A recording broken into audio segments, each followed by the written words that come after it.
We're streaming. Okay, yay.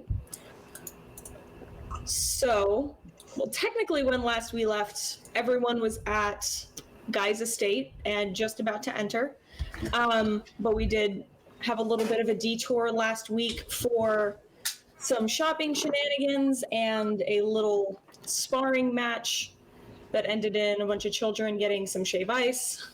And now everyone is heading back to Guy's place. Did we finish our short rest post? Yeah, while you guys were eating dessert. I'm going to stable Katsu and then head to Guy's place. Okay. You can stable him, or I don't remember if Katsu was male or female, but you can stable Katsu at Guy's estate. It's perfectly fine, right nearby, on his property. So yeah, if you guys want to enter the estate or do anything else beforehand, or let me know what you're thinking right now. I'm thinking my dinner was delicious. Well, I'm really glad for you. So that shaved ice hit the spot, apparently. That's how that translates over. Fair enough. If no one had anything else to do, then we can just say you're entering Guy's castle, for lack of a better word, and can decide where you want to go or what you want to do from there. Remember, he went ahead of you, and the golems let you pass, no problem.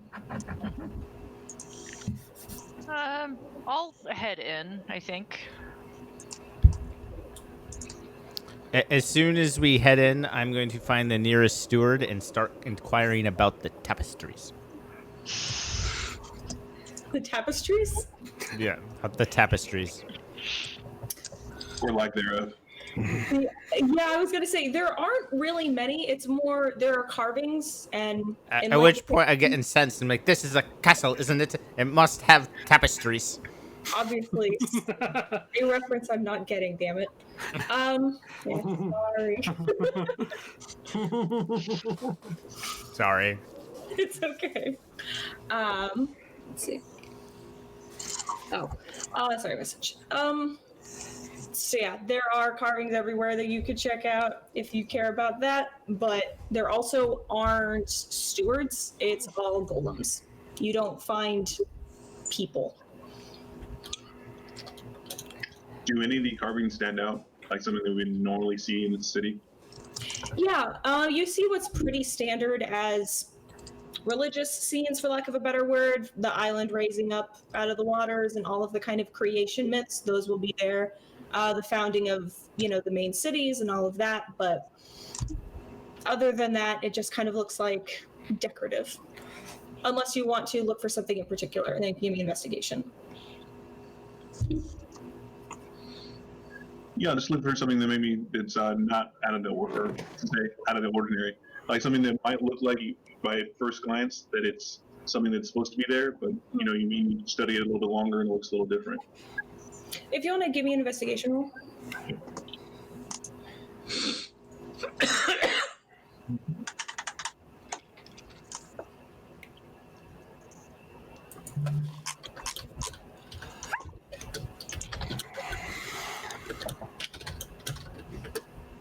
Okay. You can't explain why it looks out of place, but there are a series of figures that seem to pop up over and over again in some of the bas-reliefs that just look a little off. They almost look like the Vaughn with the horns and the legs and everything, but something about them seems a little different. You can't really identify what it is, but something about their placement in these scenes seems odd.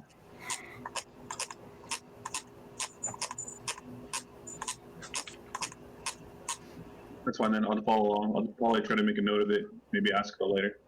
Okay. Sure thing. I thought the carving was making that like mouse wheel sound. Yeah, all the pieces, by the way, are sliding like those little puzzle pieces. You put it all together. Oh, I hate sliding puzzles. I love them. They're fun. It's all just spatially messy. Does anyone have anything in particular they want to do? Trying to I mean, remember I can. what originally the plan was were we planning to take a rest here, or were we going to go visit Urdu? I think Jin and I both wanted to go actually meet her. Yes. So it's not quite late enough in the day to go to bed. There will still be, when Guy left initially, he'd said that dinner would be served later and to occupy yourselves how you wish. And if you wanted to see Urdu, either Jin could lead the way or you could ask one of the golems and they would lead you. So Oh. Urdu isn't on the premises? No, she is. It's a big But- place. It's a massive estate. So finding your way, especially since it's not exactly labeled what door is what, and almost all of them are locked. Okay. So it's just lots of winding corridors. Okay, you say it's not late. Sorry. You said it wasn't late enough to go to bed and that we were waiting on dinner. What time is it? Because Basam's going to go ahead and put the hat on so that she's auntie, and if it's like past 5:30, she's going to complain about where supper is. It is probably past 5:30. It's because when you guys were fighting, it was getting dark enough that Arazu could do his mojo. So I'm assuming it's going to be a little bit later. We can say it was overcast, so it's not like 7:30 or anything like that, but let's say it's 5:31. Okay, then auntie is going to start being like motioning, like looking at her stomach, like not actually complaining, but doing that passive aggressive, like, yeah, like. Chin like in the air, like,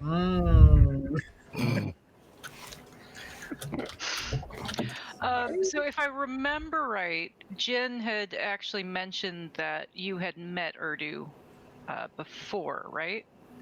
Me? Yes. Yeah. Yeah. Okay. Lots of times. Then I will actually ask Jin if you could introduce me to Urdu. I will share that we've been pen pals, but I haven't actually met Urdu in person.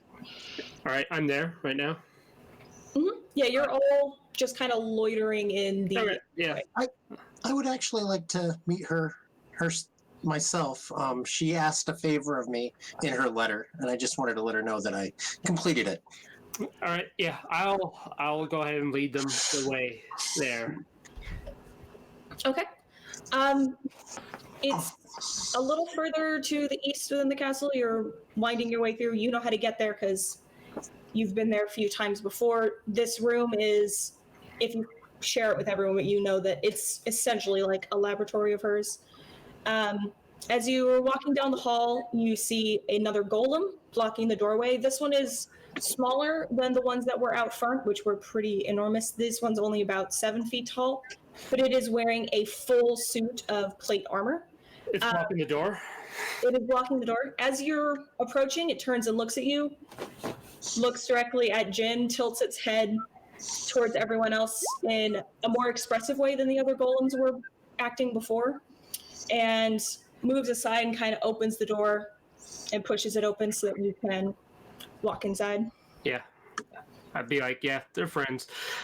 I was totally just going to open the door regardless. I'm like, Just not even knocking, just open the door, just go right in. yeah. So it's very familiar to you. Anyone else who has come with and looks in, the room inside looks like a mad alchemist's lab, and calling it chaotic would kind of be a kindness.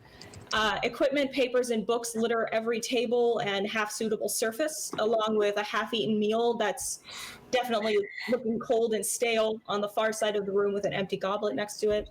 Floating shelves cut across the walls, ceiling to floor, and they're all lined with different jars and beakers. Within the jars are a seemingly endless variety of viscous liquids, dried chunks, for lack of a better word, piles of powders.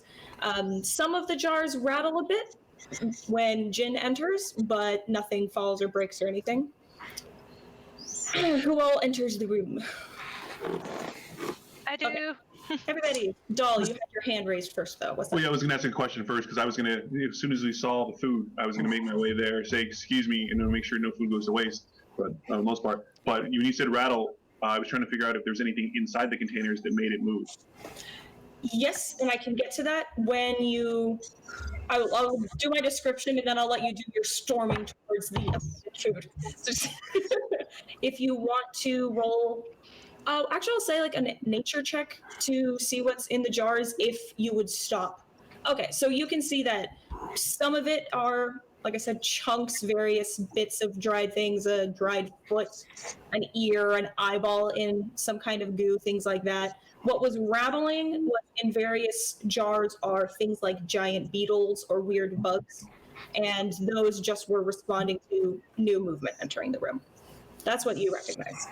You can't tell what they are, but you see all of that as you're beelining towards the food. Well, as I bring my lantern in with extra light, do they notice anything different or see anything? It's already a really well lit room. Yeah, I mean, as you move, obviously little shadows will dance and move, but nothing reacts in a different way.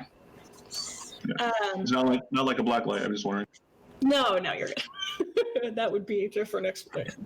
So, yeah, go ahead.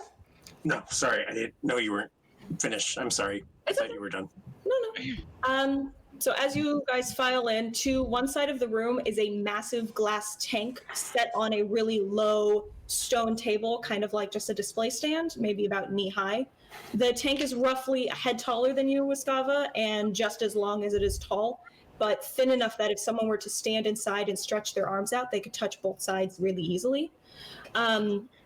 Because the room is so well lit, and particularly as Dahl now is moving with his lit lantern, the glare on the tank kind of prevents you from seeing what's inside, at least in detail. You see what looks just like this strange, gooey shape, and moving sluggishly along the bottom over what kind of looks vaguely humanoid. The sounds are just awful. That's what you can sense, you can at least hear. You might not be able to see exactly what's happening, but you can hear this sharp slurping noise and this occasional scrape of teeth on bone, we'll say. In front of the tank is another armored golem, just like the one outside, smaller, but with the plate armor. And he has his arms held in front of him in a kind of cradled motion, or position. In his arms is a young Vaughn woman who is leaning forward, watching whatever is happening in the tank with a calculating eye.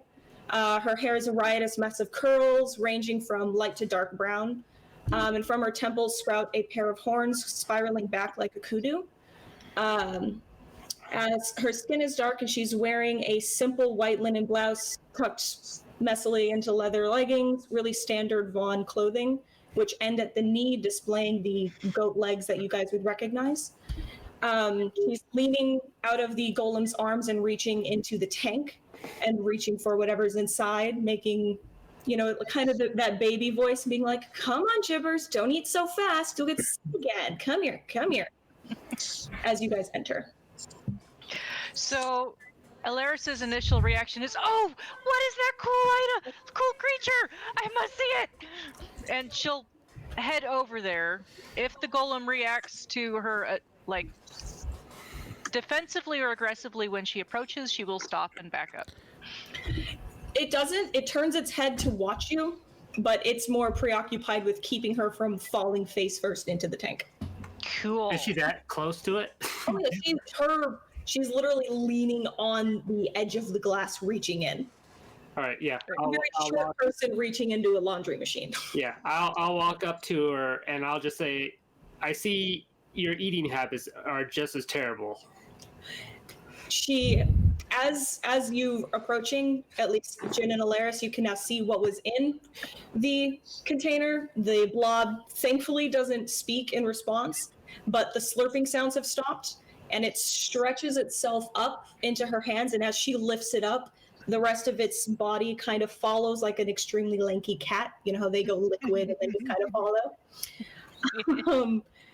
As she settles in back into the golem's arms and turns to face you guys, you can see that it is a large gelatinous blob in her arms, and about a dozen pairs of eyes float up out of its body to face you and look at you, kind of like chunks of something floating up out of a really algified pool. And a couple of mouths pop up to you, just surfacing. And she looks at you and goes, Jin, so good to see you. I told you, this is my new pet. This is Jibbers. And she doesn't gesture for you to hold it, but leans closer so that you and Alaris can see it. All right. It's so cool. I love its eyes, and it's got multiple mouths. Oh, I need to start writing notes. It pulls out the journal and actually starts writing detailed notes about gibbers. Oh, if you want more information, there's a book over there. One of those, and she points at a table just stacked with papers and books. You don't know which one. She goes, "It's over there somewhere." Is it still making a horrible sound? No. It stopped eating. Okay. Auntie would have went straight to the jars and started like trying to assess medicinal properties. Then sees the books and will like, ooh, and when will without permission just start like copying anything that might be related to medicinal journals or anything in there, just like flipping through everything. That's fine. Urdu In will her look own- over and see. Go ahead. In her own like complete lack of organization too. So she's like picks it up and just tosses it somewhere. Anything, just. Yeah. That's fine. She doesn't say anything, although she notices you writing things down.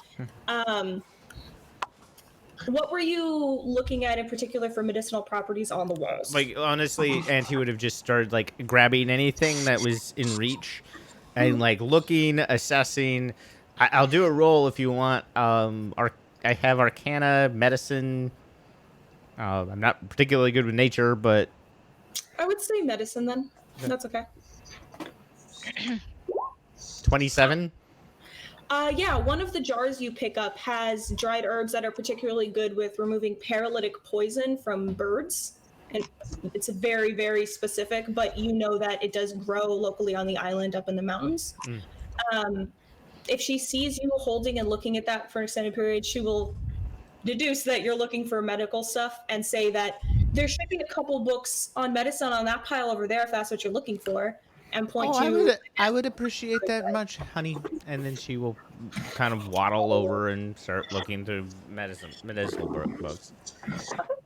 A lot of it's information that you know, but some of it is a little more about sustainability and how to continue growing these herbs and procuring these reagents without having to decimate any of the local wildlife. So, a couple of questions just Yeah. about the room. The first, the floating shelves, you just mean like shelves where you can't see the supports, like nice shelves, or literally floating shelves like they're magic? My bad. Yes, no. Floating shelves like you can't see the supports. I should have thought of that. So I have my floating shelf here. I was like, yeah, no, not magically floating, just the clean. It's just part of the wall. Also, do I recognize what gibbers is? It's. I think the nickname combined with what it looks like would make it really obvious. Well, yeah, as a player, I know what it is, but I mean, if you want to make any kind of knowledge roll, you can. okay. Perception, investigation, nature, whatever you want to make it. Doll, you know it's some kind of goo. It's goo with eyes and a mouth, or several mouths. Also, that food that you were interested in is just standard food, but it was clearly breakfast that she didn't finish. So, There's no food here. with Skava and Ilaris, I'll say that you would know immediately just like picking up a book and looking at what she's talking about. And with Skava, you would recognize this is a gibbering mouther, a baby gibbering mouther. But it's not talking right now. It is not speaking yet. She's working on it. She's teaching it still. It's a baby. It doesn't talk yet. Auntie knows what it is and is intentionally just trying to like not look at it and is kind of not trying not to vomit right now. Like, At least one of its eyes is trained on each of you that it can see, by the way. It is tracking all of you, although the majority of its eyes are now focused on Jin because he's closest. Yep. Alaris, by the way, kid in a candy store is going through all of the various books that Urdu had pointed out regarding that might be monster related and is like flipping through them. Pretty much everything. Everything is nature in general, but most of them are about beasts, monsters, creatures, things like that. The medical ones are a little more specific, which is why there are more sections about different, let's say, temperate zones. All right. So I'll be like, so is this a new friend that you have here? Yeah, I found him a little while ago to the east, and just he didn't seem to have a family. I couldn't find anyone else. I mean, I think it's a he. It's kind of hard to tell. But yeah, so we've been letting him feed on, the people who try to break in. But it's okay, because he can make this last for a really long time. Just this one guy. It's been about a week. Is there a person in there? Yeah, Part of a person? yeah, it's a dead body. All right. Well, I'll be like pointing to the other people. I'm like, some of these people actually wanted to meet you. Like, I'll point at Alaris. I'm like, she said she's your pen pal. Pen pal. Are you Alaris? Yes, I am. Oh God, where are my manners? I am so sorry. Hi, I'm Alaris. It's so nice to finally meet you. She removes a hand from the gibbermouther and reaches out to shake your hand. It is gooey. There is residue. Definitely you. But it's not like there's any reaction. It's kind of just like if you were to get olive oil or something on your hand so you could just wipe it off. I'm gonna wipe But she that just, off. I'm so happy to meet you. This has been so great. Any of the books you want, feel free to borrow them. This isn't much of them. A lot of the rest of them are in the library with Guy, but feel free to let me know whatever you want to borrow. Oh, awesome! Thank you so much. Hopefully my notes as I've been traveling have been helpful. They have been. Thank you. Are you guys? So you're all here to see Guy, right? You're all here to. You all accepted the job. Yep, the undead thing stuff. Yep. He has such a one-track mind with the undead. Okay, so there's the undead, but while you guys are out there, if you can do me a favor, there have been lots of weird creatures too cropping up. I mean, the druids have their theories, but the druids always have their theories. But if you could do me a favor and just bring anything back if you find some of them, or a whole body would be really great. But if you can't, you could just let me know where they were. I can go pick it up later, but anything at all would be super helpful because these things are weird. Yeah, I can definitely up for that. And Under her breath, and she's like, says the woman that's holding a gibbering mouther. Gibbers isn't weird, and that's rude.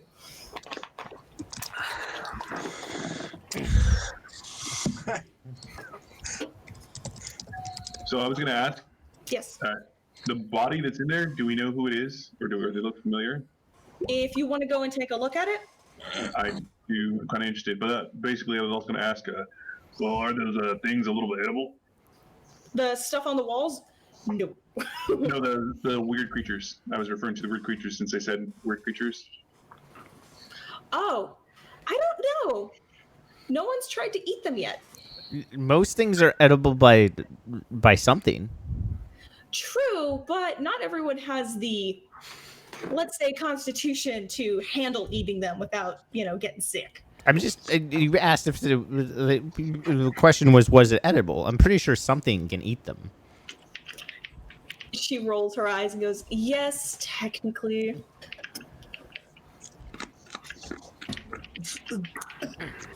Hi. Hi.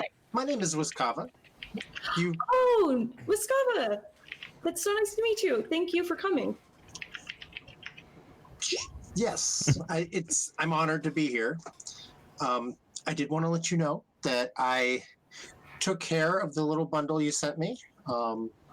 Thank I'm you. sure such offerings are appreciated. It did have a very pleasant smell. It looked like you took some time to put it together, and I appreciate that. Well, of course, only the best from each other. Oh, yeah. I mean, just curious.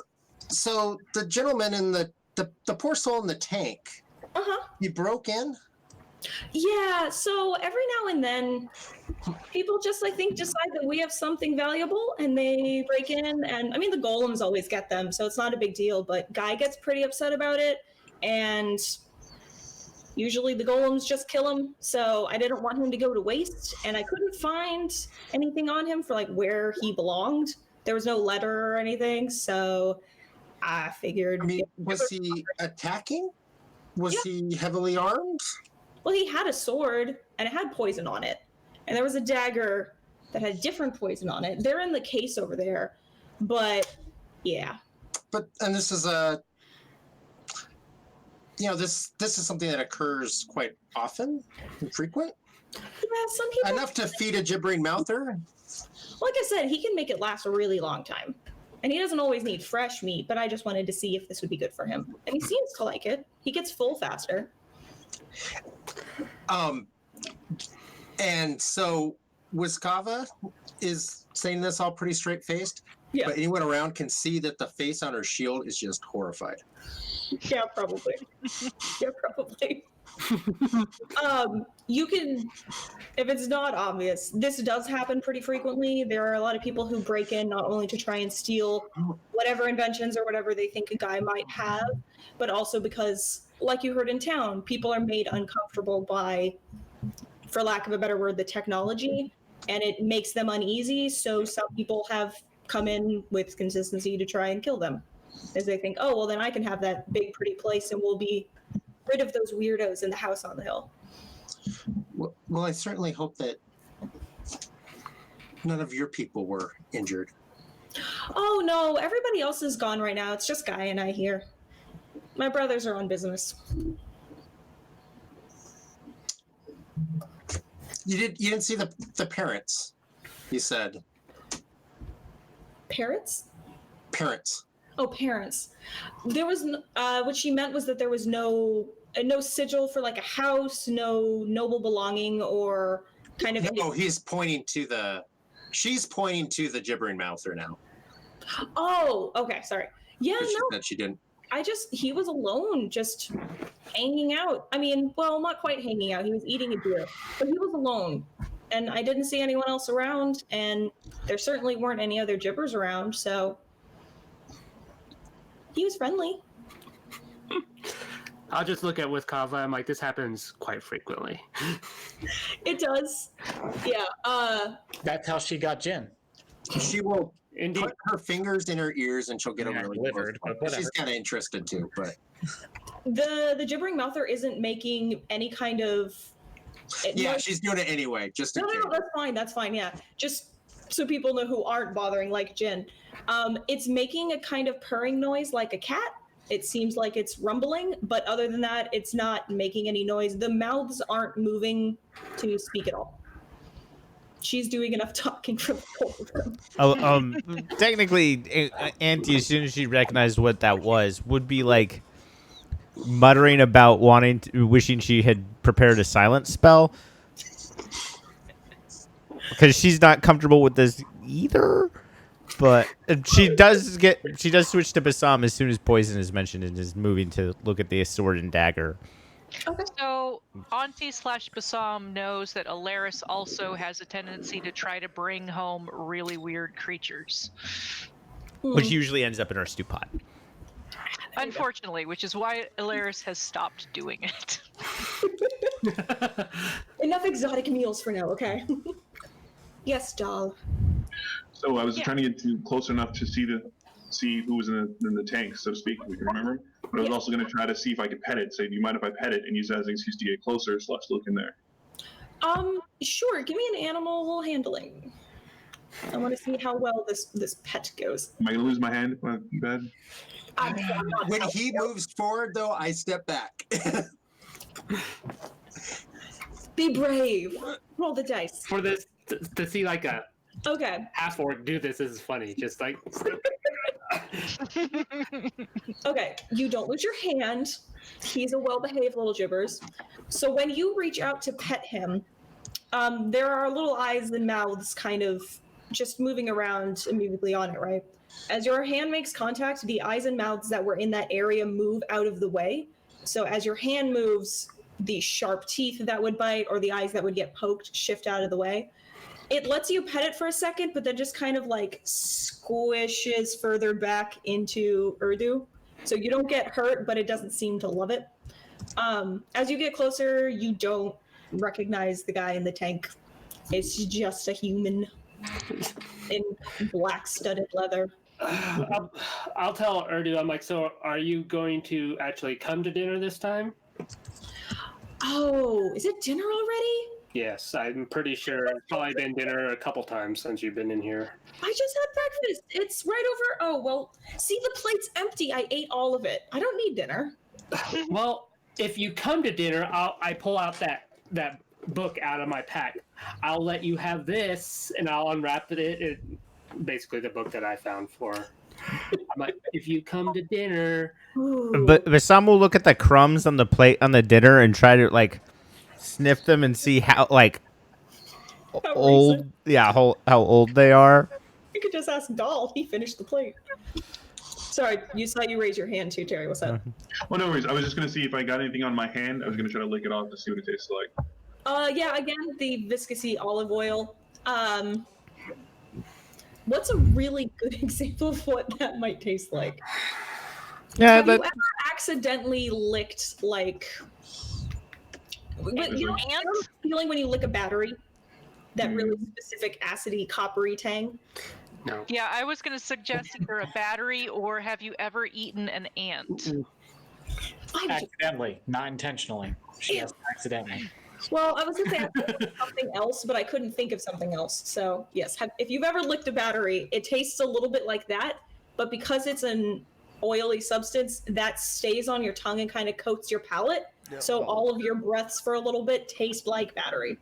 Yeah. Well, I was thinking like French fries when you pull them right out of the fryer. If you don't like actually, get all the grease off them, and then you have them on your hand, and you lick that.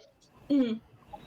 Yeah, you taste battery. I mean, there aren't batteries in this world, but you go to associate it as battery. And so, Auntie, if you examine the remnants of the plate that Doll might have left behind, the plate looks like not only has it not been moved, but it looks like the food was a couple days old. The goblet next to it had been empty. It was full of water. But yeah, that was at least a day or two old. okay, she'll go back to just trying to identify the poisons, and if it's an interesting poison, like surreptitiously stealing the fucking dagger.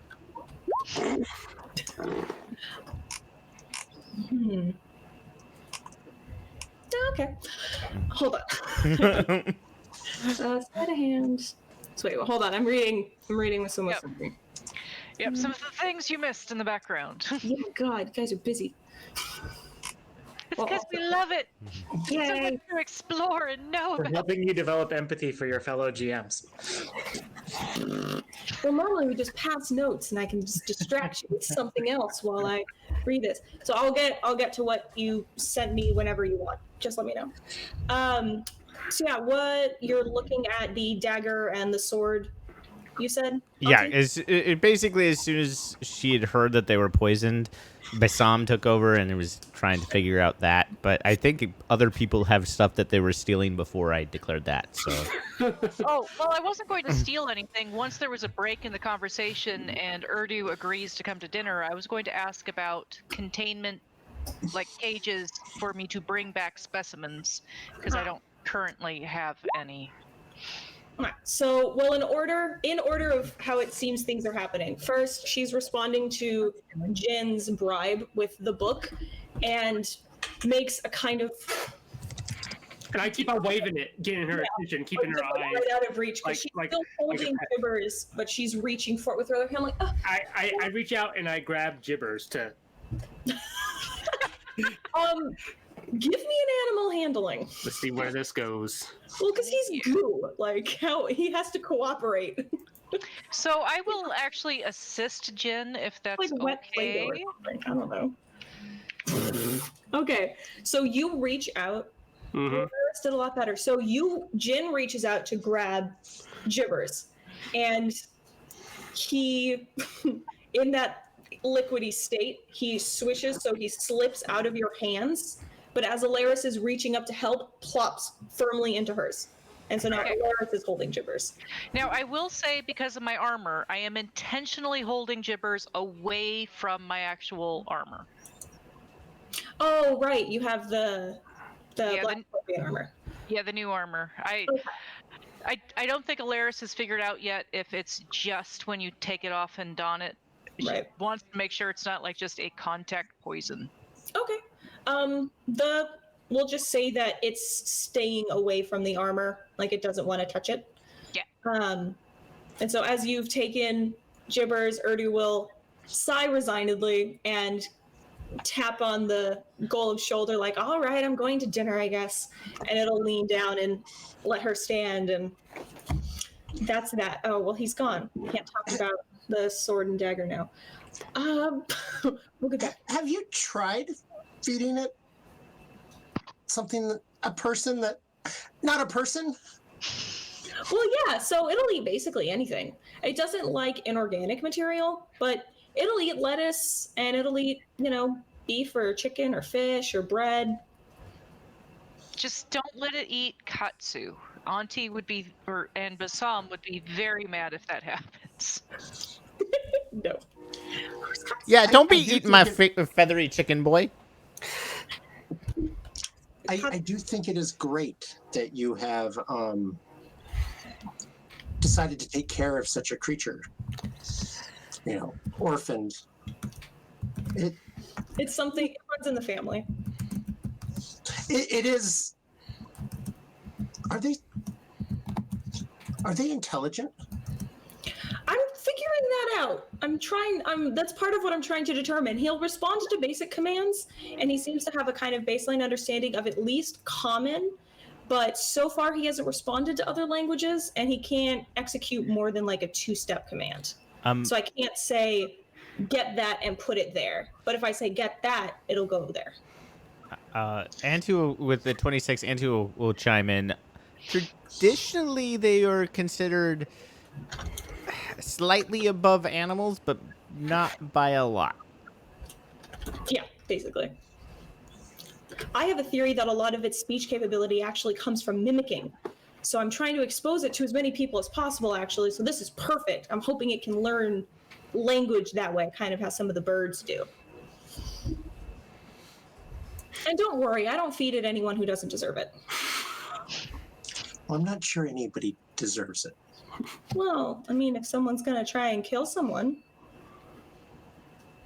Oh, no, certainly you already must protect dead. yourself. He was already dead. If it makes you feel better, Right. I didn't Well, put him alive with Gibbers because he might have hurt him, and that's not okay. But the golems took care of him, and I didn't want to just burn the body because that seems like a waste. No, certainly this is ecological. Yeah, I'm glad you understand. I'm sorry, I know it's weird. This is very, very entertaining to Jin because he's seen all these random reactions to You're numb to it, so seeing Yes. normal people react anew, you're like, I remember those days. Yeah. I remember Passam is that. going to kind of be like, but it, Do the golems ever capture?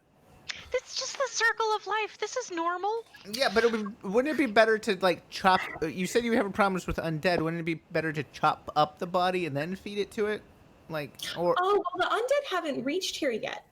Didn't you talk to Guy about that? They're all to the north, I think, still. Or have they gotten closer already? How long has it been? What day is it? Well, judging by your food, you haven't actually ate in 3 days.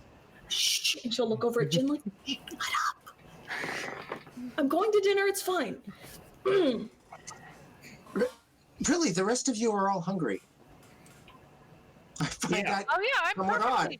perfectly. Yeah, I'm quite hungry. I mean, I only had 1 shave ice, so Oh, you guys got shave ice and didn't bring me. Fine, we'll go to dinner. Well, now I'm hungry. She was going to reach forward and take Gibbers. And instead of put him back in the tank with the body, she's bringing him over to there's a row of cabinets next to it, kind of built into the walls, and open one. And there are series of glass containers. If you've seen, some people have them for reptiles where it's controlled humidity and heat. It's a very specific kind of chamber, and there's a row of them on each shelf, and there's the biggest few on the bottom, and she opens one of those and encourages Gibbers to go in there, and he curls up in a little corner. She closes it. Yeah, that's it.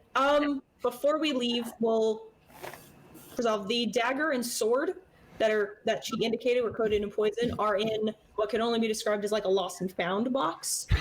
It's the equivalent of a cardboard. It's this shiplap wood garbage looking box. Just shoved in a- haphazardly thrown in there. Yeah, with a few suits of Okay. like blood-stained armor and bits of like leather harnesses and shoes and swords and scabbards and things.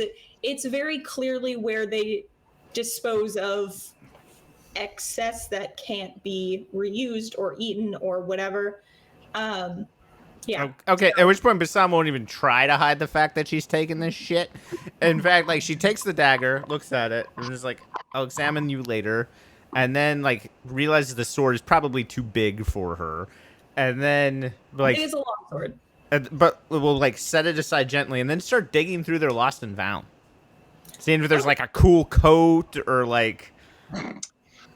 Urdu looks over and goes, "It is more polite to ask first, but that's basically garbage, so okay. So can we have it then? Yeah, if there's anything in there that interests you, just know that if you take anything that's not in that box, the golems don't respond well to that, even if I don't notice." She has a very distinct kind of Valley Girl preoccupation. So, yes. I'm gonna walk over there. Mm-hmm. Wiskava's not gonna take anything, but she's watching Anti-Dreamgaze go through it.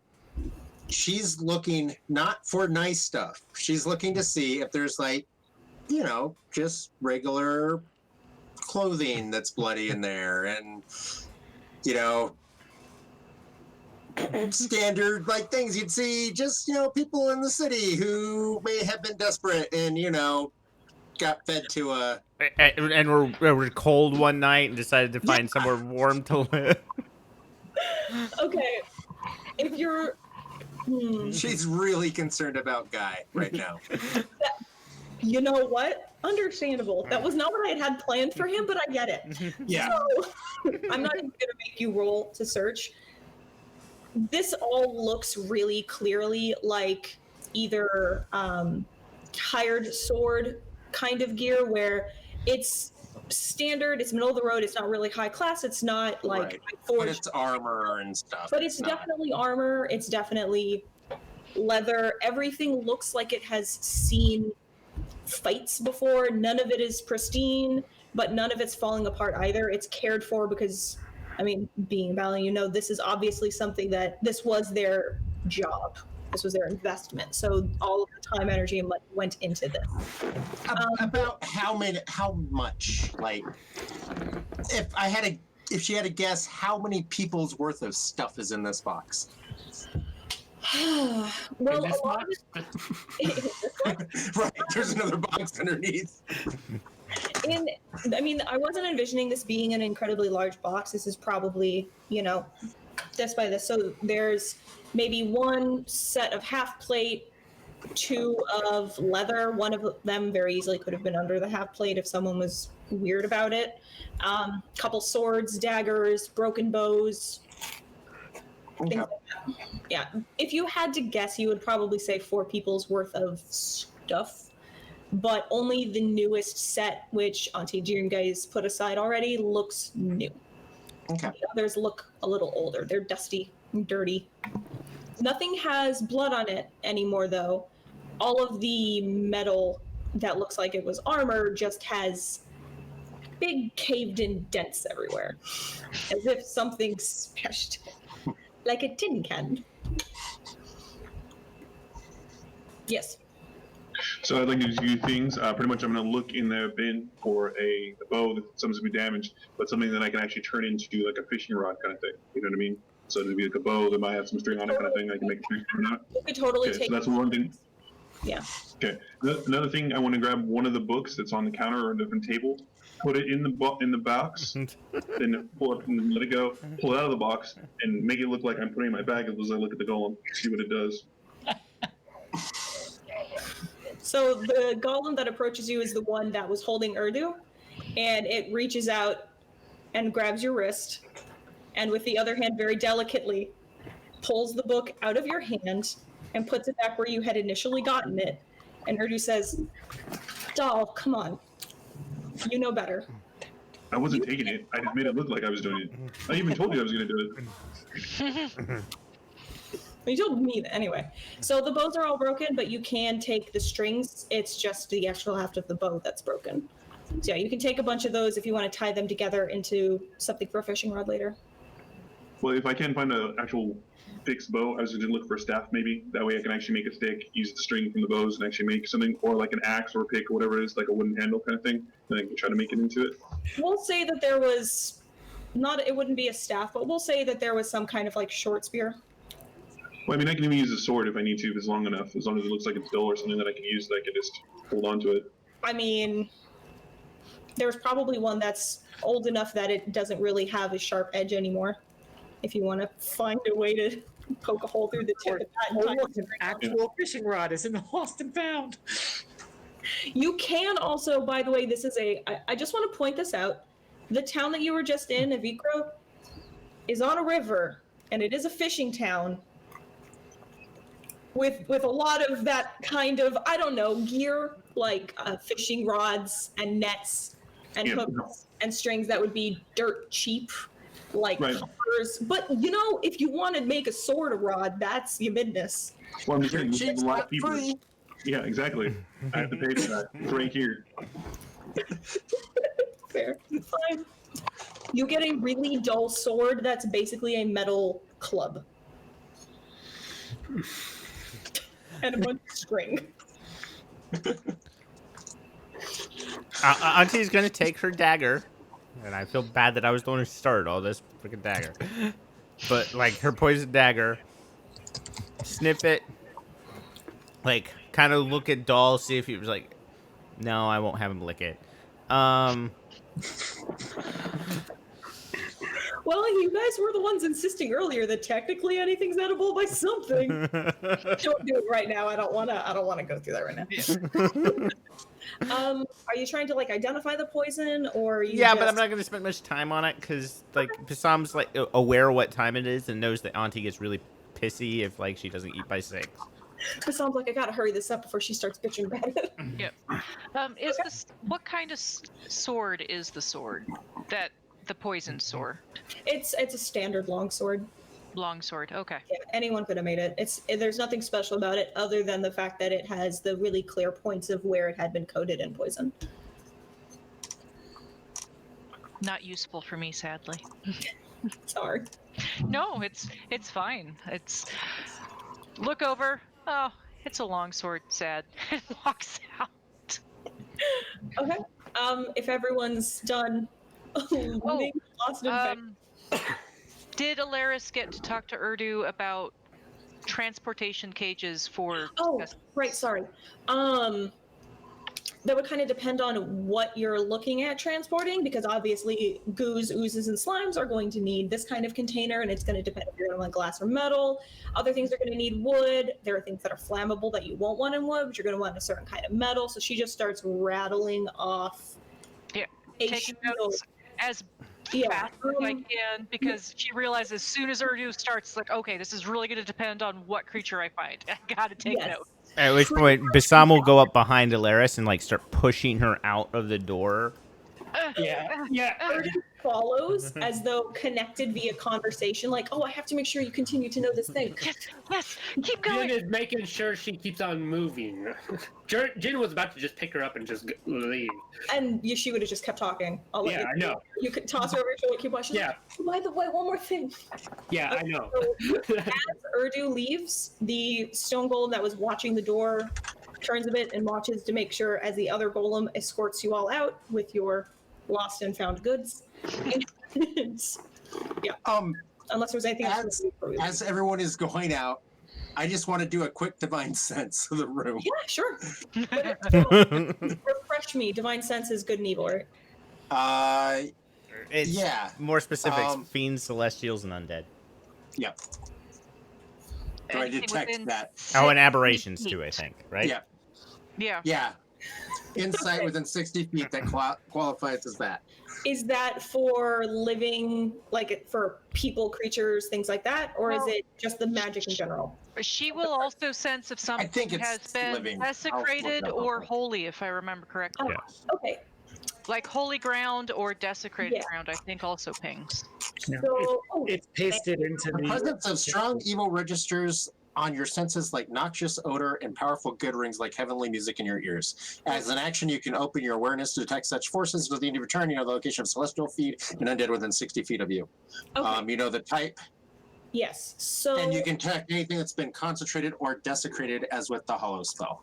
so as you cast that out, if the rest of the party wants to say something about their people, they can. But I'll tell you, for Urdu, you hear a distinct. It almost sounds like violin music coming from her. You don't smell anything. You hear that music. The golems have no presence whatsoever. They're moving rock. The various jars that have living things in them show up as any of those. You could kind of roll the dice and take your pick. Some of them are going Okay. there's going to be like a feather in a jar that looks celestial. There's going to be this kind of moving pile of ooze that makes no sense in a beaker that gives off a fiend. There's a couple of fingers in a glass box that are like clicking against it that are clearly undead. So there's a little bit of everything in the room, but Yeah. from Urdu in particular, you're Yeah. getting a strain of violence. Just a big room of horrors. Awesome. Not just horrors, but it's a true, it's a basket of curiosities that she does experiments in. Yeah, if I'm still in sight, my hat pings as undead.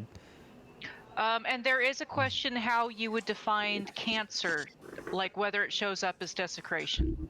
No, Okay. personally choosing that. Okay. I mean, No, it doesn't. It's like, yeah. okay. That's one of those things depending on like personal view. No, If we're It to make should be like illness, I would think, but it is illness. It's Yeah. That's not. if we're It's gonna not- to Yeah. make it just a little easier, instead of it being Muskava's personal view, since you are Yeah, it should be like something that was actually cast, something intentionally done. and it'll be dependent on the views of the people that you worship, which would be the Mach and Pantheon.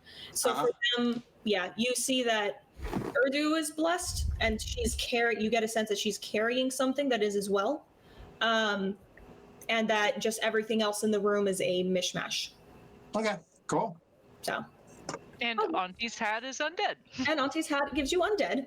Doll, would you like to describe you, or do you want me to do it? You can, if you want. Does it? Well, it wouldn't let you see through. Doll is just practically glowing, we shall say, with undead. It's almost as if this bear that you see walking were, if you were to look closer, a skeleton with a bear head, or something like that. It's just the But vibe. he doesn't actually scan as undead, just undead-like? Yeah, he's Or he scans as undead? No, he's undead. He's undead as hell. Not as hell. I mean, he's alive. He's definitely undead. Okay. Cool. You visualize Doll before what that figured out the whole situation. The way I was visualizing you was just skeleton body with bear head. That was how I had it in my brain because I really liked that. Like you're just wearing this bear mask. I don't bear. But yes. Anybody else want to share undead or evil or good or holy or? No, that's the only thing is my hat would ping as undead because it's possessed. So Yeah, so Wiskava puts on her game face, and now, the snake eyes on the shield are just wide open, mouths open. Actually, now that I think about it, if this includes items as well, Only if they were consecrated or desecrated. not good or evil, just consecrated or desecrated. right, no, but you get a consecrated, not desecrated, consecrated ping on Arazu, something he is carrying. Okay. Your eyebrow. Look at that. I just see that Wait, eyebrow. It does have to be in sight, too. If it's behind cover, like if it's He concealed. said he carries it out in the open, so. Okay. Is it his sword? Eyebrow, correct. Do you want to have this conversation? It's okay. If I'm I'm confused. good. Are we talking about the knife? Yeah, the knife. Okay. It's directly connected to Toymana. Consecrated as hell. Well, Okay. Now I understand what you're saying. Well, then you'd also get the holy symbol, I'm sure, too. And his holy symbol, and that's why Affy. What do hex blades do to this? That's a good question, actually. I don't know. They wouldn't really do anything. Arcane, right? Yeah, because it's arcane, not divine. Yeah. Okay. Yeah, unless you were like a fiend or celestial hexblade, No. it wouldn't. So you just learned a lot about your friends, your new. Technically, the hat would actually be undead and consecrated, I guess, Who would it become? by the fates. Like she's a. Oh yeah, that's right. I just haven't written them up. Okay, sorry, I forgot. I haven't written. They actually could be Nihanu and Tihanu. Now that I think about it, they could be the representative of the Mach and Fates. So we'll say that because I just decided. So you guys are being led. There's Urdu in the front talking at Alaris a lot. Alaris is like avidly listening, asking questions on occasion, and writing a lot of notes. Okay. There's a golem next to them, and one bringing up the rear of the party and kind of shepherding you guys so no one gets lost, because, again, it's very easy to get lost here. And since you've said you're hungry, they're leading you to the dining hall. This dining hall, kind of like the rest of the estate so far that you've seen, everything is stone. It's not really decorated with tapestries or like taxidermy trophies or the kind of things you are used to maybe seeing in very rich estates. Instead, it's covered everywhere, books and scrolls, including the dining table and some of the chairs. The table itself, standard, like everything else that you've seen so far in this area. It's a heavy serviceable wood, covered in food. It's got roasted boar, roasted chicken, vegetables, a couple of baskets of steaming rice, and a cluster of baked pies under a, again, woven wooden dome in the center of the table. Pie. Yes, Dom. So basically, he sees this. He's like shocked because of what the table looks like. He rolls up his sleeves. He starts cleaning. He moves everything off and starts cleaning the table so it's clean. Okay. For that sake, we'll say that there's a sitting area in the same room next to the hearth, so you could pile everything on the chairs and table there out of the way. Then after that, he says, "Well, I got a feast for you guys. Got something I can put together myself." So he pulls out a skillet and he goes ready to try to cook something for everybody. Despite what's already covering the table. So where are you pulling food out of? You just have food in your bag? Don't make that face. Yeah. As much stuff as I could carry for us, because I'm pretty much hired for the most part to cook for everybody. So I'm going to start doing it as much as I can. Okay. Alaris is kind of confused. She reaches for like a berry pie if it's available, and like holds it in between her and Urdu, and like grabs a couple of spoons, hands one to Urdu, without even paying attention, or starts eating. Talking. At which point, so Bassam would have put, because would have put the anti-persona back on, and as soon as Alaris tries to pick at the berry pie, she slaps her in the hand and like, Aww. vegetables before dinner. What? Or before dessert. Puts it all in one thing, and then moves out for the vegetables. Yeah.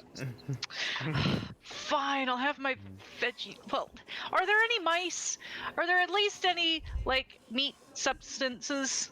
Yeah, there was roasted boar and roasted chicken. There would also probably be the standard fish jerky. That's they kind of just have it with every meal since there's so much of it. Okay.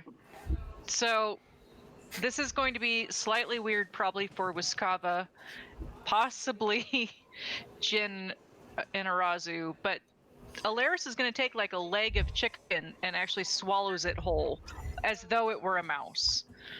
You just like... Ow. It's like, now can I have pie? That wasn't a vegetable. I was just going to say that's no vegetable. Alaris. Is there any vegetables there? There are. No one listens to me. There's plates of steamed vegetables. I just hope it was chicken. There was chicken. I just slide. Yeah, that is a the question vegetable around over there. to Alaris. I'm like, here you go. Here's your vegetables, and I'm smiling. You could tell.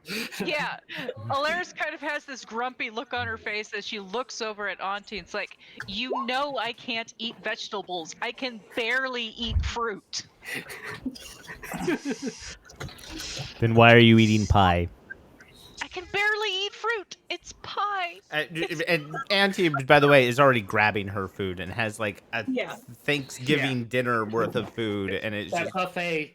This is all Right. very obviously informal, just start eating. At one point, Urdu, if anyone's still standing or waiting, she'll wave and be like, "Don't worry about it, guys. Guy will join us, I think, eventually." She'll turn to a golem, "Is Guy coming?" And it turns around and walks out of the room. Jin is already sitting down and eating. and Yeah. Auntie will then will go over to find Doll and like, do you need any help in the kitchen? The kitchen, by the way, is the fireplace that he's cooking over. At Oh, the I moment. know. Okay. No, I'm just saying he does have an open fire that he's put this large, kind of strangely shaped frying pan on. God, that's a walk. It just looks a little dented in some places, but I mean, it still works fine. Arizu is actually going to pray to the Lost for guidance for Doll in his culinary exploits, so he's cooking with advantage. Or no, it's not with advantage. He gets a D4 or something like that. How's that work? Bless is a Well, D4. you'll learn what's going to happen, and we'll see. Plus, as a D4, guidance is. You've got a D4 towards your culinary exploits there, Mr. Doll. I'm not sure if I'm willing. Yeah, we'll see. We'll let him decide because this will be funny. Eventually, Guy joins you guys. We'll say by this point, Doll, you've finished cooking. Do you want to describe a couple dishes maybe that you've been able to make? Well, I'm not really sure what I made, but I put a couple things together. I know one's a meat dish and one's like a pasta-looking dish, and I'm not sure what it's out. It's all experimental because that's what I had on hand / what I was able to find. The pasta is actually like a spaghetti squash kind of thing. He pulled out this strange looking gourd, cut it open and started scraping it out, and it looks like noodles, like pasta. How spaghetti squash does. I've just tossed that in. The dishes, actually, what would you roll for cooking? Could you do that? Yeah. There's cooking tool proficiency. Yeah. And you should It's up have to it. you what ability score he uses. Yeah, you can use intelligence or dexterity or. Are we judging him on taste, on nutrition, on Well, plate? in this case, I'm going to say, let's say dexterity or intelligence, because I want to know that you actually cooked the meat and things through. To a He point that cooked they can food? be eaten by normal Yeah. So it'd be whatever one of those are plus your proficiency bonus. Yeah. So if you could do that for me, please, doll. And as soon as Guy walks in, Auntie will go ahead and do this. Just in case. Okay. Of any undead. Okay. Oh yeah, so Auntie now knows Doll is undead. Yeah. So Auntie realizes that, oh shit, there's a dead guy cooking at the fire. Yeah, There's- Auntie doesn't care about that. That's weird. And you know that your hat is undead, and that's it. Okay. The end. Okay, so doll, did you want to add the D4 for guidance here?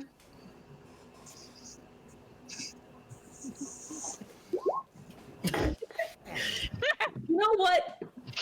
It's fine. The food that he makes, he does make those two dishes like he described, the meat one and the veggie kind of noodle one. They look and smell fine, certainly like food. I'm assuming, would you like to put them out on the table or do you go and portion it? Yeah, I put them on the table, go through. Nobody starts eating. I go grab a plate and put them both on my plate. Grab whatever else I can, put on a plate, and start eating everything. I'll eat the veggie one. Alaris is hopefully going to find another berry pie and actually start in on that. Because the pain is worth the berry pie. It's worth the sugar. Would Jin or Arazu like to try Doll's cooking? No. Rude. Okay, Jin. Jin doesn't know. I'm waiting for somebody else to try it. Yeah, no, I will totally try it, but I will also do a little prayer to Methylate again and Divine Sense again. Okay. Nothing pings about the food. It's just food. It's not a dish that you would maybe have a name for. Like, sometimes you'll see a dish, you're like, I don't know what to call that, but it's basically just a weird stir fry. Auntie, would you also like to try some of Doll's food? Yes. So far, Wiskava, Doll are trying. He put his heart and soul into it, and we must respect his We must respect his wishes, and I will try it. Okay, all three of you, roll me a d10, please. Oh, Arizu's just sticking to the fruits that were on the table. I do have to ask Auntie, do you actually force Alaris to try some of the food? Auntie never forces anyone to anybody. She just will give you a lot of shit if you don't. I should say, Oh, I know that. So yeah, Alaris will also try Doll's food. Yeah, Jin will too. If everybody's looking like they're not keeling over right away, maybe. Okay. I need Jin's roll. So, A D10, right? yes, 1d10. Okay, we'll do this in the order that I find funniest. So, Jin, you take a bite. It tastes like food. You eat it. It's, one would say, perfectly adequate. That's it. Nothing happens. Then, Alaris, you take a bite, I'm assuming, of the meat dish as well. Yes. You take a couple of bites and you just get this feel like immediately full, like, God, I can't eat anything else. I'm full. No berry pie. I don't need any more food. I'm done. Yeah, so now I'm just cradling the berry pie on my knees. Just enjoying the smell of it because you're so full you don't want to eat anymore. Yep. Who's so dull? You take a bite of, we'll say, the veggie dish and go, oh, that something wasn't right about that. It doesn't sit right. You get a little nauseous. You don't throw up, but you definitely get nauseous. You now have -2 to all saving throws until next short rest. And Auntie Dreamgaze and with Skava, you also get this immediate feeling of like, oh, that was way too much food. I can't even move. I'm so full. You now have disadvantage on Constitution and Dexterity saving rolls until your next short rest. And that's what happens with dolphins. I feel fine. Yeah, so Jin and Alaris, you're perfectly happy with what happened. Doll, Except I didn't get to eat pie. yeah. Wiskava and Auntie are kind of probably just like, Arizu actually makes a point of enjoying a piece of pie in front of Alaris. Yes, that is jerk. that is a thing. It's like I'm still hungry. Auntie will start like mentioning something like, "Oh, I should have taken my Metamucil before I started this." If you actually say something like that aloud, a much, much shorter golem who you hadn't noticed under the table sticks its head out with a little bowl of powdered, what you can only assume is Metamucil. It's Jor in gold. They have digestives. They're almost like tiny little mini fridges. Like you can see that the chest swings open and it pulls out the bowl and offers it to you. I'm interpreting this as extreme like blockage. So yeah, she'll take some Metamucil to help That's her digest. exactly what it is. Yeah, you basically both just got really constipated until you're next really full, really blocked up. It's a very fine dish. And thank you. I'm lying my ass off. It's my pleasure. It's a little different, but it's something I'm working with. I'm glad you guys can take it and be mindful and all. Guy looks up from eating his normal food. He didn't even pretend to be willing to try Doll's food. He looks up and goes, "It's important to have an open mind," and keeps eating his food.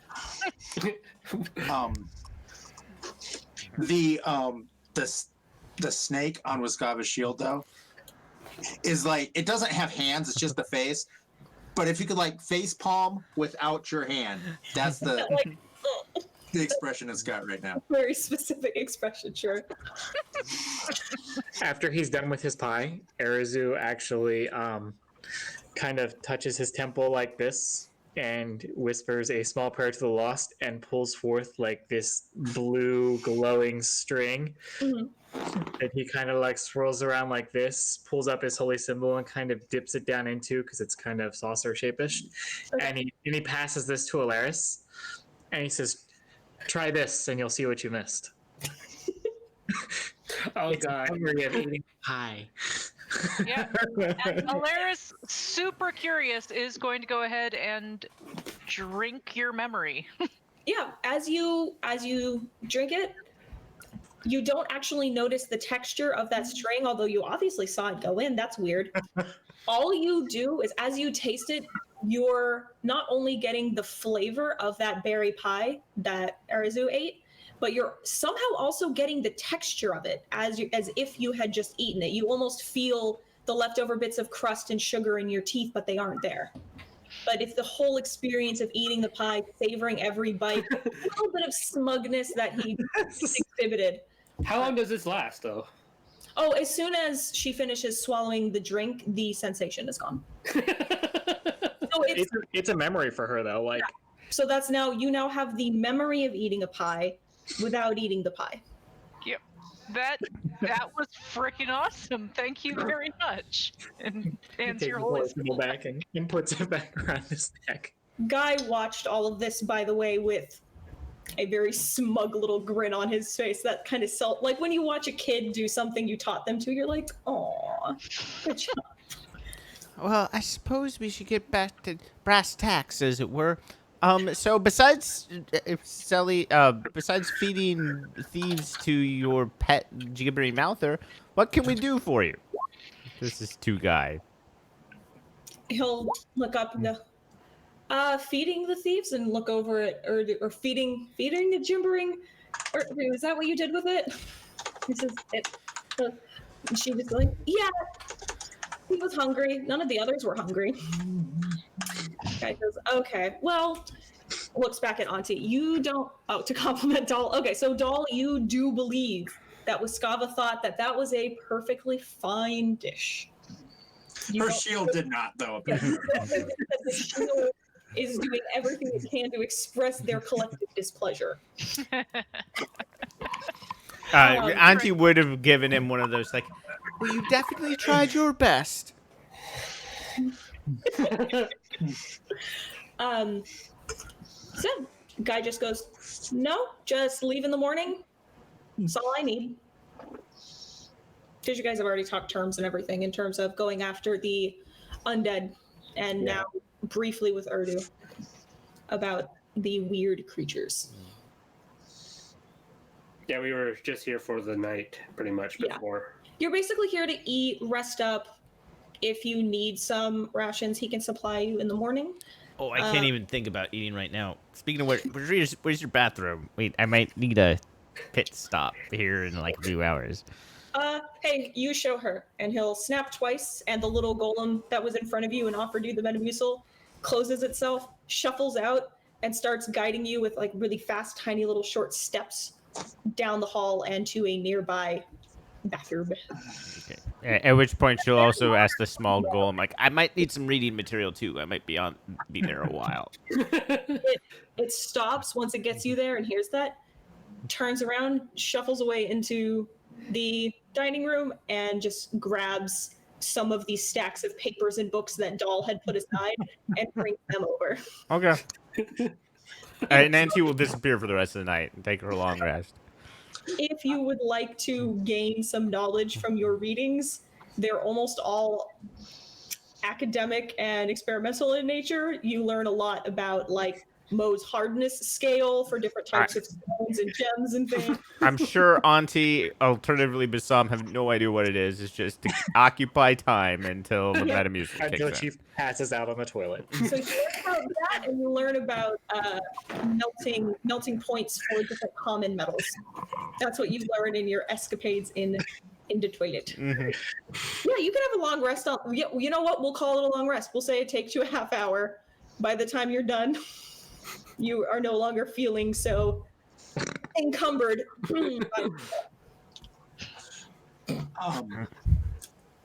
I will, as she gets up and leaves the room out of sight, she will, under her breath, say a quick prayer, and I'm going to lay on hands on myself.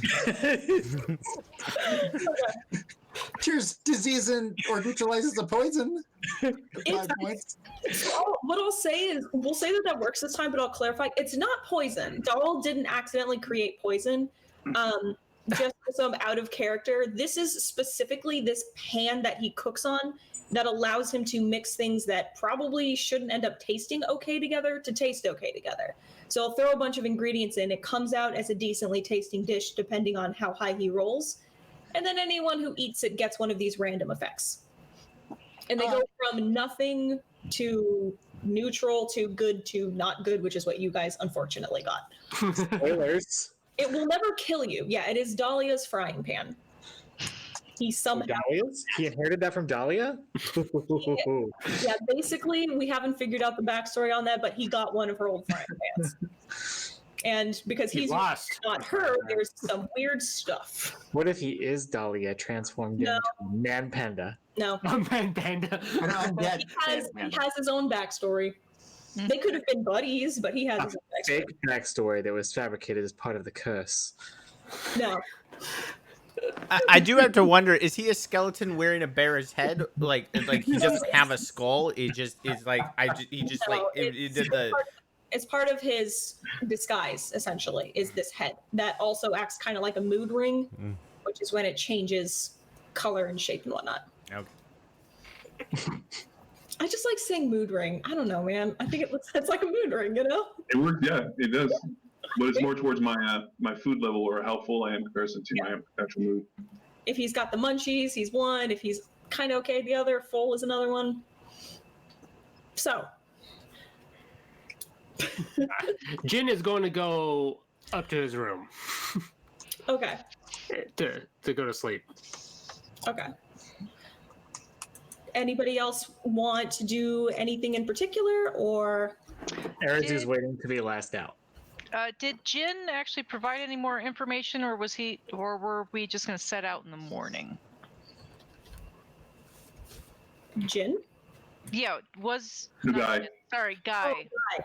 I was going to say, what was Jin talking about? No, sorry, I mixed the names up. You're fine. They're both 3-letter names with a G and an I in it. Understandable. Was Guy providing any more information, or was the plan for us just to set out in the morning to head north to look into the weird creatures? Which, by the way, Alaris now, her focus is looking for the weird creatures, not the undead. Fine. The only thing that I think Guy would do is, now that you guys are here, he could probably hand you an actual physical map of Ma'aka with the most recent incidents for where people had encountered undead supposedly marked on it. Does it come complete with a punk rock skull? It definitely does. Yay! Yeah. Is it stamped Hard Rock Cafe official? Well, now it is. Now that you've said it. Maybe one of you has heard rumors of Hard Rock opening up in Makaloa, the capital. Maybe. We'll see. Sweet. Let's see. Hold Yeah, on. so after getting the map, Alaris will say goodnight to Urdu and Guy and head to bed. But she is taking one of the berry pies and will put like some fabric over the top to keep bugs off She of it like over the night. scoops it out in front of Arizu and like takes the whole pie, like staring. This is mine. This is mine. It's going to be my breakfast. Midnight snack. She will head to bed. Just like at some point, I'm I'm gonna. just saying, my way the calories didn't count. That's You know true. what? That's actually, you could market it just for that. Yeah, you could. I am. Oh wait, I don't want to do that yet. Hold on. Never mind. I'm not doing anything. Never mind. Before Arizu goes, he's gonna let Urdu know that her payment is in her pocket, and then he's going to speak with Guy about Hope and Pray, about hopefully getting those enchanted for future use. He would hold his hands out like, "Let me see him for Hope and Pray." He hands over Hope and Pray. Okay. Guy examines them for a little bit and goes, "Yeah, I could work something out for that. It won't be overnight. I'm a little busy, but maybe by the time you guys get back." Oh yeah. Sure, I'll add it to your tab. And he just sticks it in one of the many pouches that he has on. And Urdu, when you mention that her payment is in her pocket, immediately goes to one of her pockets. It's like, wait, pockets on me or on the coat? And her coat back in Whatever she was wearing when she was doing all her talking, because I just was wandering around aimlessly using her rambling as a distraction and slipped them in. You probably would have slipped it in then her lab coat pocket, which was hanging up in the office, so she would know that it's there. Okay. Okay, awesome. Thank you. Next time, I'm really sorry about that, by the way. Next time, I will. Actually, Guy, can I get a sending stone for him? Because then next time, if someone breaks in, we can have him meet them first before maybe the golems are done. So Guy will be like, sure, and he'll hand you a sending stone, and it's pair to Urdu. So you now have one of those connected to her. Nice.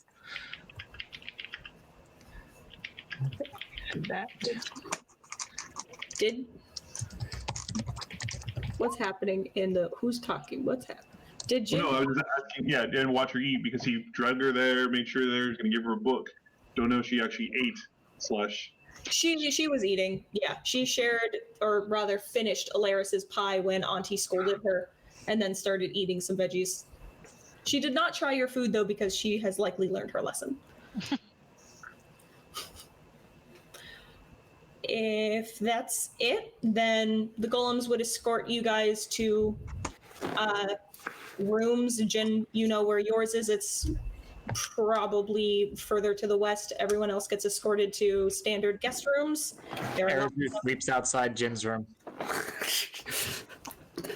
I owe him a life debt. Like, I gotta make sure no one breaks in and tries to mess with him at night. So I sleep outside his room like a good little bodyguard.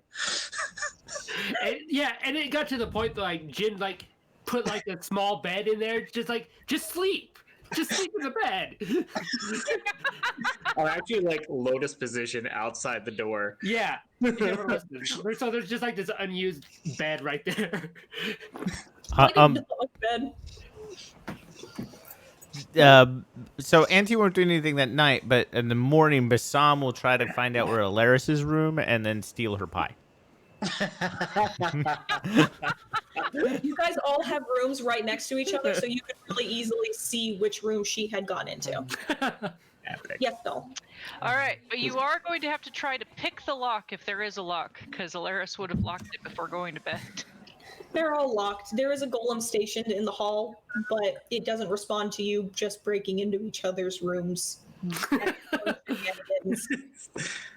yes, doll. Suddenly she's need the alarm spell.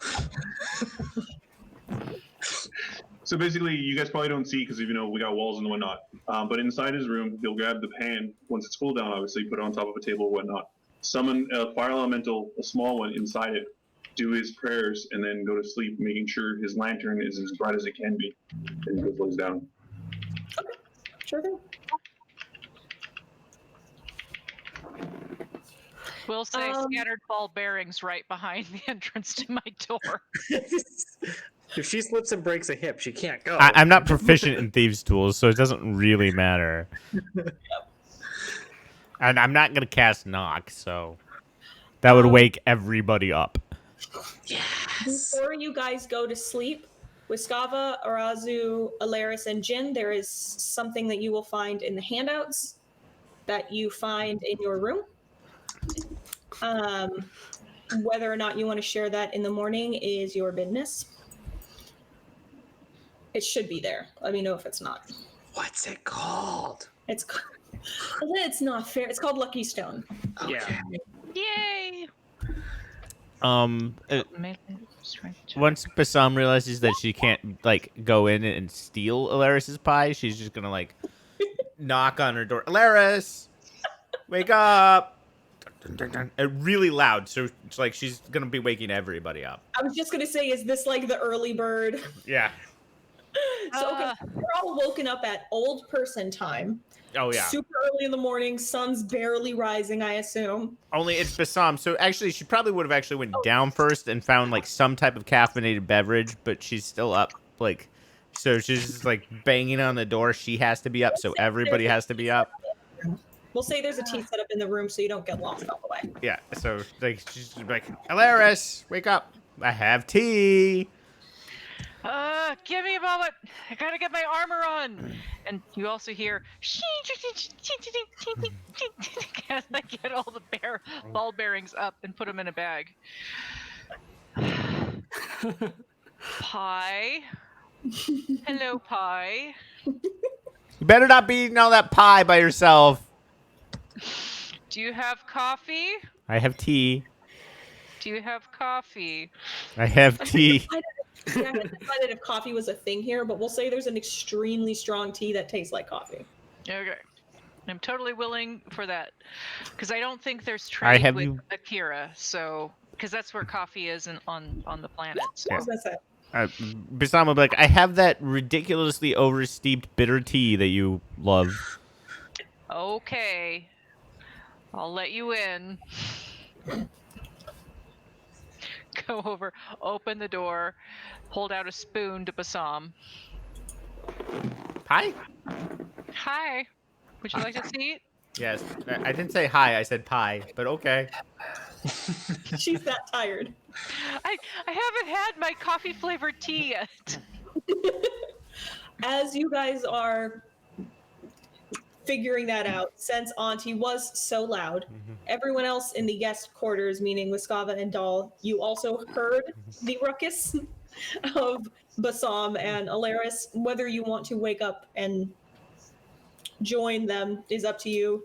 Jin and Arazu, you're further down the hall, so you might not have heard it, but it depends on how, I guess, paranoid or alert Arazu was if he wanted to wake you up for that. He's outside, just like chilling outside the door. Or were you on the little makeshift pallet inside? Oh no, I was outside the door. Okay, then you definitely did hear. It's a running gag that he sets the bed and tells me to use it, and then I don't. Okay, I do it. Yeah, that's the gag now. Okay, so you just carry extra bedding with you. It's like someday I'm gonna get him to use this bed.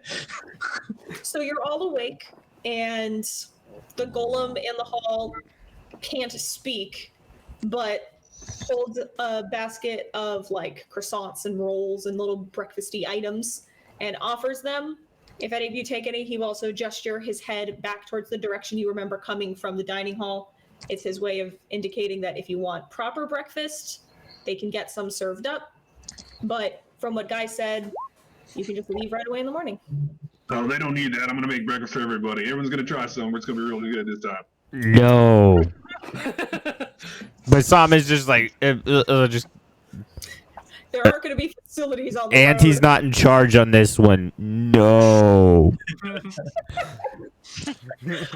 right. Alaris goes, oh, good. And just continues eating the pie. Doll, your culinary skills are so special and amazing. They should really only be savored once in a great while, so that the impact and the savor on the taste of your tongue, it's very important. I would hate to just ruin it by making you cook all the time.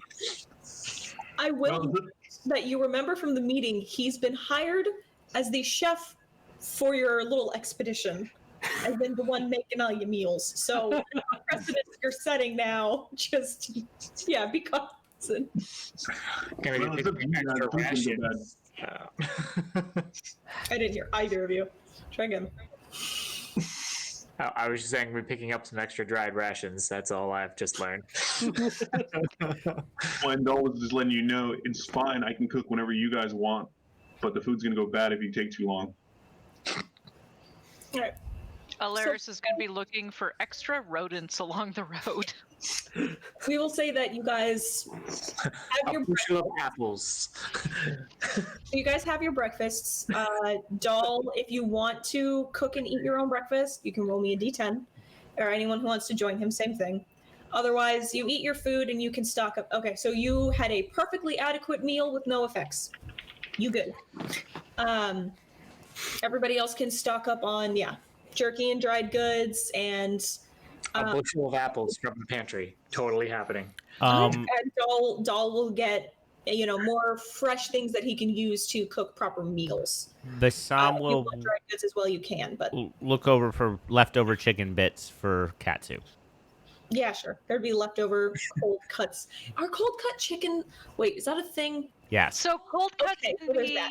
Yeah, cold cuts can be chicken, they can be turkey, they can actually Okay. be salami type For things. some They're reason, I just always think cold cuts like in a deli, right? Where they with yeah, the machine. it's Yep. it's I cold always meat. think of like roast beef. Is Yeah, that the? that's That is also a cold cold cut. cut. But basically, any meat that can be salted can be a cold cut. Well, anything Basically salt, cold meat. Right? Okay. I just thank you. Yeah, cold cut, cold meat. Neat. Anyways, I'm gonna Um, go feed my giant chicken Okay. pieces of its smaller cousins. No response. Katsu's happy to eat. Doesn't react badly to it or anything. Just yum yum yum. And that's it. You guys are all stocked up, and if you want to, you can head out now and start right away on the path north. Yep. Ready to kill some undead. Sound good? All right. Hopefully not the ones in our party. No, that's good. All right. But you know, if Do we we have have anyone good at survival that's gonna like navigate? It is a road, so unless you decide to not be on the road, Actually, I should probably look up exactly how turn undead is worded before I do that. At some point. I've carried my Your own hat gets off and runs away. a lot of that stuff won't affect him, so don't worry about it. No, we're thinking the hat. Undies hat because it's Yeah, it like gets off and runs away. Oh my god. That's gonna be great. Please. No. Yes, Doesn't- please. No. does it have legs? No, I mean, no, that's it's a flat. hat. It's Stalker, it has the flaps and it'll run away on the flap beam. I love that. Sorry, Tara, I saw you raise your hand. What's up? Well, I was just going to ask before we leave, since we were told about these special creatures, if we could bring something back. If saying if we can't bring anything back, is there anything else that we could bring from it that we'd be able to benefit / for purposes for anything like that? Notes and samples. Alert Well, actually says that. Well, the whole thing is with samples, though. Do we get any beakers or anything to put in it? Do we have any extra bags that we can use to put in there for it? Because I mean, all my stuff's full of food, and I Yeah. mean, can't eat. If you ask Urdu, she would supply you with a few. The famous Dead Sea Tupperware. Listen, still good. She would probably supply you with various like little leather bags, drawstring bags that we could put chunks in. But the main thing would be probably giving you, since you have the copy of the map of Maka, she would ask you to mark where you were when you encountered it, so she can go and get the rest. She's like, and she maybe she had breakfast with you guys, and she would comment like, "I really want to go with, but guys being a little overprotective with this whole undead thing. So maybe next time. But yeah, if you can just let me know where it went or where you encountered it, I'll go deal with it later." Yeah, sure. He'll be protective with you, but he'll send me out there. Don't worry, Jin. You've got me. If you want me to go with, I'm sure he'll let me, but he'll make me take one of the golems. And they're just no fun. Yeah, we don't want another one of those moments. That moment sounds like it would be really interesting and maybe amazing. Doll? Perhaps we should head out now. I bet you we can finish this before noon. Yeah, so I So say it's gonna- goodbye to Urdu and everything, and Doll. So I was gonna say I don't mind bringing extra things back, but I can't carry the extra bag because it's gonna make the food taste funny. So can someone else offer to carry this bag to carry all the samples? Who wants to help Urdu? Oh yeah, I'm totally game for carrying the sample bags. Okay, so Alaris will hold on to him. Okay, so you guys. real quick, at some point, as I'm like feeding Katsu, I will go ahead or because I'm drinking tea, I will look at the tea leaves in my glass so I can do my divinity rolls for them. Yeah, that's. So I was like, does anyone want to do anything else? Anyone have anything else they want to prepare? So I have a 14 and a 16. Okay. Okay. So now being prepared, having filled yourselves and accepted the work and everything, you start traveling again along that northern path heading up towards Maleka to where the most recent sightings of the undead were. Let's see. Since you are following a path, I'm not going to make you roll any kind of survival checks unless you want to, and you're keeping an eye out for anything in particular. About an hour into your journey, you can see on the map that it's a lot of space until you start hitting some trees. Here, I should actually let me draw on it. So great. I would say that Alaris is doing just like passive investigating for the creatures that Urdu is interested in, and my passive investigation is 21. So Okay. So I will let you know. So Guy's house, if you remember, was up here. You had to cross through or back through Evikro and across, but now around around here is where the undead were last seen. So that's why you're heading in this direction. It was that path, which is why they're so worried, because if it is affect the throughway, the waterway, then that's a major problem for trade and security for the island. So as you're passing, and you can see it starts to actually enter trees. It's barren for a while, and then it starts to grow into a bit of a proper forest, canopies and everything. Alaris will say that you see tracks for creatures that you recognize, but that kind of looks strange, like tracks for deer, but it almost looks like the deer was blind or something and stumbling around and like smacking into trees. It's lots of it kind of doesn't make sense where they were moving. It doesn't look like they were attacking or being attacked or anything, but it just kind of looks like they were high or something. Like it just doesn't make sense the way they were moving. Like they were dizzy or something. okay. So after I see several different tracks like that are obviously from different animals, I will bring it up to the group. Okay. Like if it was one animal, it might have actually had something. No, it looked like it was probably a few, and it looks Yeah, like they had been along this area. Yeah. So once I see a few of them, I actually share it with the group and describe what I'm seeing and what it would normally mean to me. Basama will just say these are bad portents, and perhaps we best be in our guard. And at 5th level, I will cast aid twice, so all of us get add 25 HP to our maximum hit points. Cool. Okay. Oh, then I can go all out. Wait, where's my shield? You've just freed me, sir. Thank you. Okay. Hold up. That's one way to use those extra slots you don't have spells for. Yep. That's a good point. Okay. Oh, sick. Okay. Did you see my survival roll, Shanna? I did. Tell me what that natural explorer thing you just saw. We're not in mountainous terrain, so it doesn't matter. Oh, okay. So for your survival roll, you can definitely tell that these tracks were really weird deer. Uh-huh. That's it. Okay. Even with that roll, you can tell that it's not dangerous. Again, you don't see any signs that there was a fight or a scuffle. It almost just looks like a small group of deer have been moving through this area and really not having a good time navigating.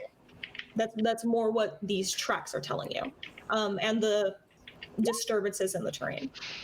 So I will liken their strange erratic patterns to possibly having eaten some of Doll's cooking last night as a soft joke to whoever's like looking at the tracks with me, like just a soft whisper, like not broadcasting that joke. So you guys continue moving. The canopy, like any forest, as you move deeper into the woods, grows a little thicker so that there are more areas where there's shade. It's not completely overgrown. You can definitely see sun everywhere, but it begins to be in patches. That really pretty streaming of light through the canopies. Not foreboding or anything, so deep breaths, but you definitely notice. We will say that you come across the wide river, the River Rua, and there's a bridge, and I want perception rolls from everyone, unless there is something specific you would like to do instead. Damn. You wasted it on the survival.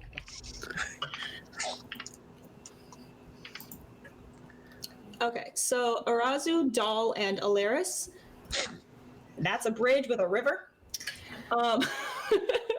With Sava, Auntie, and Jin, notice there is, for sure, definitely something happening on the other side of the river.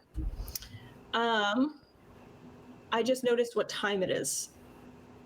I don't think this won't be done in 20 minutes. It's Alright. okay. Get to a good cliffhanger and then call it. Okay. So, She's got wine to drink. Dang it.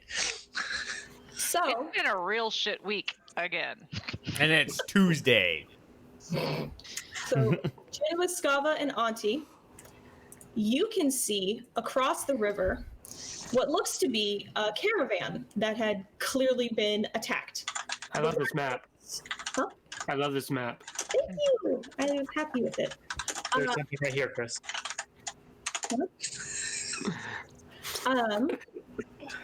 Should we be able to play later again? Oh, like continue playing late? Mhm. I mean, yes, for me. It's Well, I don't have to go to bed, so. Okay. You're a poo. Okay, Well, what about tomorrow or Thursday? I can't Thursday, but I could tomorrow. Thursday night, there's already a game. You know, the one you dropped out of. I actually have Oh to yeah, sorry about that. We'll talk about all that later. Yeah. Well, yeah, do we... no. Well, if we're all available on Saturday, can we just do it after the long session of Paladins, like later on that evening or something? Oh, I'm totally up for It's gonna that. make a really long day if we're already playing a long session of Paladins. Yeah. Well, it depends on how long of a session we're playing of Paladins. Is it going to be like a 4-hour session? Or I don't know 3? how long it's going to be. There's some specific story beats. It might be like 2.5 hours. It might be like, it depends upon how much you guys dig around. Like if it's tonight, will be 5-hour game. Excellent. So I guess we'll just keep going with this until we run out of time. So, across the bridge is a sizable clearing that you can sell, the three of you at least. You see the grizzly scene. It had been, you can tell from, obviously, the caravan must have been heading this way towards Evikro because of the positioning of the fronts of the wagons, but it had been attacked. I didn't illustrate them, but dead bodies lay scattered around the road and disappear beneath the trees. Okay. It's hard to see. I'm sorry, Shane. So we're on this side? We're on the south side? Yes, you were on the southern side because you were moving north. Okay. No, I just wanted to clarify, so. Arazu. We drop our tokens. Yes, go ahead and drop your tokens. How tall is this bridge? Like, is it pretty close to the water, or is it like up? Like, what's the distance between the bottom of the bridge and the water? I don't know what would be a reasonable arch, like 5 feet. I can work with 5 feet. Okay. So, Arazu is actually going to say, "Stay on this side. I'm going to scout ahead," and he's actually going to shadow bump under the bridge and scale along underneath it, and then kind of peek up on the far side to see what he can see when he gets to the far side of the bridge. And Auntie will go ahead and activate Eyes of the Grave. So if any of, and specifically be focusing on those dead bodies to make sure that they are dead and not undead. And I'm divine So sensing. before everyone does all their stuff, do me a favor. And you did just make it. If now that you're paying attention, you can make investigation if you'd like to instead of perception, but just give me another one of those rolls first. Or else you can decide if you want to be where you are or wait until you look first. They're but underneath, so I'm like, I get it. Do you I've want got a climb speed and an insane climb roll also, so I'm pretty sure I'm. not worried about you being able to do it. It's the consequences of what you're doing without looking where you're going first. Well, So I am gonna just wander right into danger. Yeah, you don't pay attention and just immediately start ninja-ing under the bridge. Got it? It would be more helpful if I could just roll a 1 at this point because I've got luck. Yeah, so my investigation is predicated on other players suddenly doing weird shit. Okay. You're paying attention to where he's going and why he's being weird. Yeah. Auntie is I was paying- trying to determine if any of these dead bodies are, or if there's any undead around within 60 feet of me. What's 60 feet? Where are you? I'm the generic token. Oh. So 60 feet goes... Okay, yeah. Hold on. I need to make sure I'm on the right. Objects and tokens. And I see them. It's so it's more limited than the divine sense, but I think its range is better because yours is 30 feet, right, Tucker? No, mine is also 60 feet. Okay. I thought yours was 120, wasn't it? I don't think so. Let me redo mine. Let me look at it. That's what you said last time. Nope, 60 feet. 60 feet. Yeah.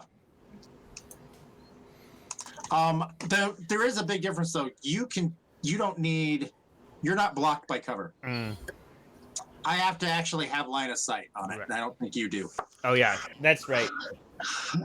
So No, that isn't behind total cover. So the total cover will stop it. Like I can't see through doors. can everyone Okay. see what I just did? Yes. Yeah. Okay. Awful lot of zombies. I'm pretty sure that's all at the 60 feet. So we're just going to say that Auntie is what you see. Arazu, you don't see anything until you're there, and then you see these guys already looking at you. Let me describe the scene now that you've triggered it. So, blah, blah, blah, blah, blah. It's hard to see through the wreckage at a distance for everyone but Arazu, who now is just staring into the eyes of a ghoul. But a significantly larger undead is bound with rope and leather back here. The undead seem uninterested in the cargo or anything else other than eating the dead bodies that were left over. Blah, blah, blah. Brutally biting and tearing every strip of flesh from their victims. Those with keener hearing can hear the sickening squelching noises, and it sends a wash of chills over you no matter how many times you have encountered undead. So no effect, but just for flavor. Those of you who aren't Arazu and observe before moving, you note that occasionally we'll call them standard ghouls, are bringing specific chunks of meat over to this caravan and dropping them in front of or in between these two trees. From here, you can't see what's happening over there, but they're bringing hearts, livers, actual organs instead of just the muscle. They're bringing the special stuff over there. And that's all you guys can see for now. Arazu gets to just have some fun little eye contact. Now I want initiatives from everybody. Okay, are we using the initiative tracker again? I couldn't. Hold on.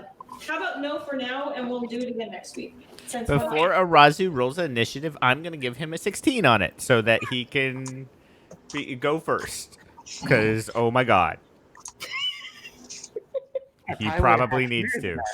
What? I probably would have had higher than that. That's your roll. You get to add to your actual initiative. Oh, I still add my modifier to it? Yeah. So that's 16 plus 9 for me. Yeah. So.